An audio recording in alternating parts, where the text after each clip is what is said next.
Hi students. So in the lesson tissues we have seen that all the organisms are made by the cells. So the structure and function of the particular organism is depending upon what kind of cells are present in the organism. So already we know that if the organism is made by only one cell, that is the unicellular organism. If the organism is made by two or more than two cells, so that is the multicellular organism. So we know that in our environment there are so many plants and animals. So let's see the types of tissues which are present in the plants. So in the complex body designed plants there are a variety of tissues are there. With the help of these tissues the complete body of the plant is going to be constructed. With the help of all these tissues its complete lifespan is going to take place. So let's take outlook of the plant tissues. So already about these tissues we have seen the characters as well as the functions in detail. So the classification of plant tissues is going to be classified on the characters of the cells which are present in the tissues. So on the basis of the growing capacity, on the basis of the performance, on the basis of the functions, the plant tissues are going to divide into two groups. So that is the meristematic tissue and one more is the permanent tissue. So meristematic tissue is present in the growing parts of the plant, and again it is going to divide into three subgroups. So that is apical meristematic tissue, lateral meristematic tissue and intercalary meristematic tissue. So this meristematic tissue is only going to convert into the permanent tissue when it is going to grow completely, when they become complete, when they get their complete structure and shape as well as the size, so they will be considered as the permanent tissues. So on the basis of the functions, the permanent tissue is again going to divide into two groups, that is the simple permanent tissue and complex permanent tissue. So on the basis of again their functions, the simple permanent tissue also going to divide into three groups.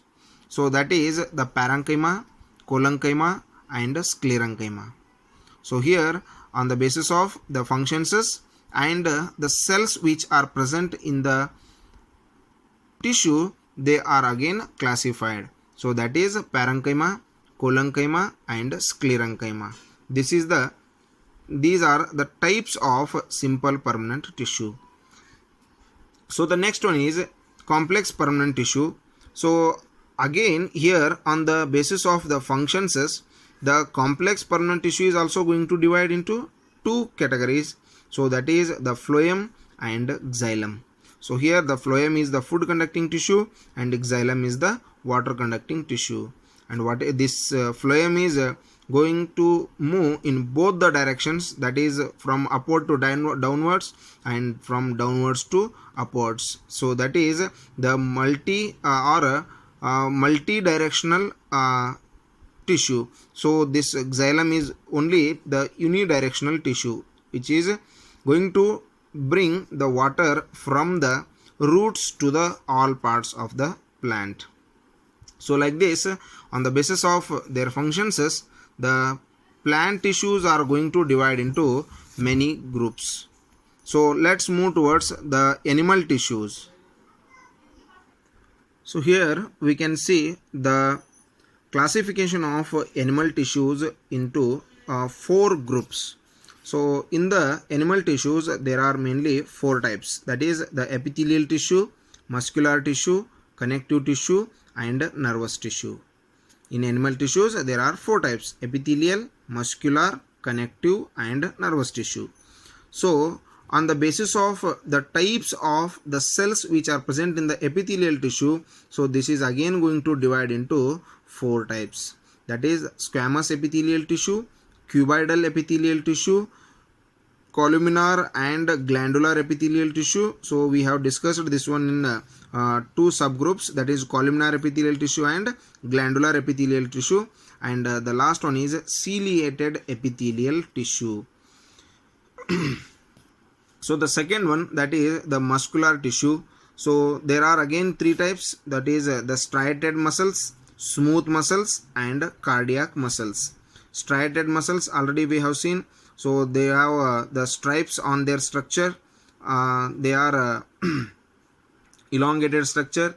So they have so here in the smooth muscles we can't see the any stripes. So these are elongated. They don't have any branches also. So they are very smooth in their appearance. So that's why they are considered as the smooth muscles. And again the cardiac muscles, though the muscles which are found in the heart, they are considered as the cardiac muscles. And on the basis of their control, again we can divide these into two subgroups. The two subgroups, that is the voluntary muscles and involuntary muscles. So the muscles which are in our control, so those are called the voluntary muscles, and the muscles which are not in our control, they are called the involuntary muscles.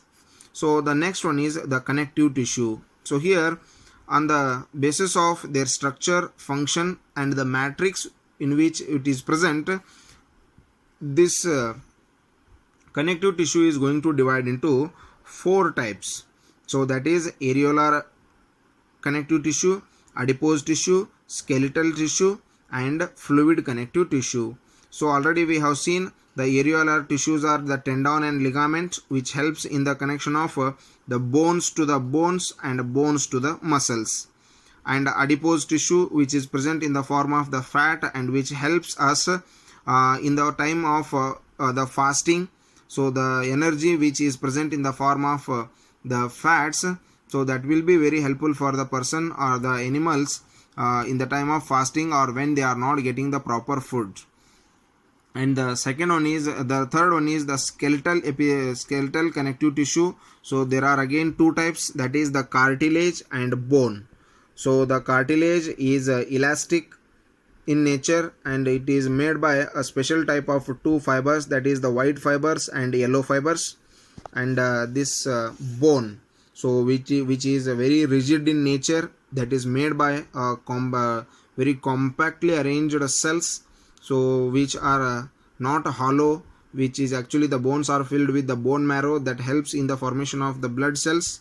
Again the last one, that is the fluid connective tissue. So in that one we can see the blood and lymph. So in these groups we have not discussed the adipose tissue and the lymph because it's not given in our syllabus. So only the highlight points I told you.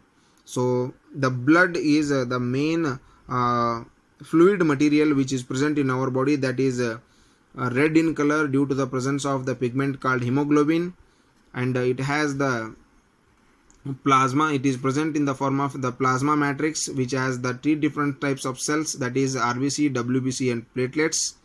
So the lymph is the one more type of the fluid connective tissue which is going to work or which is going to transport some essential materials in the proper vessels of its own.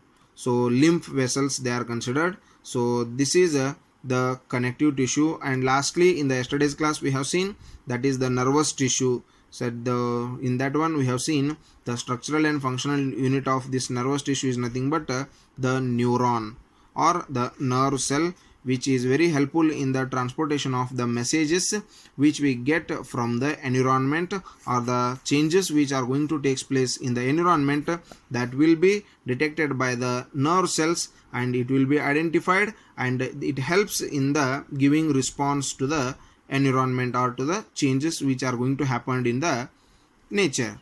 So that is the nerve cell. So this is about the animal cell.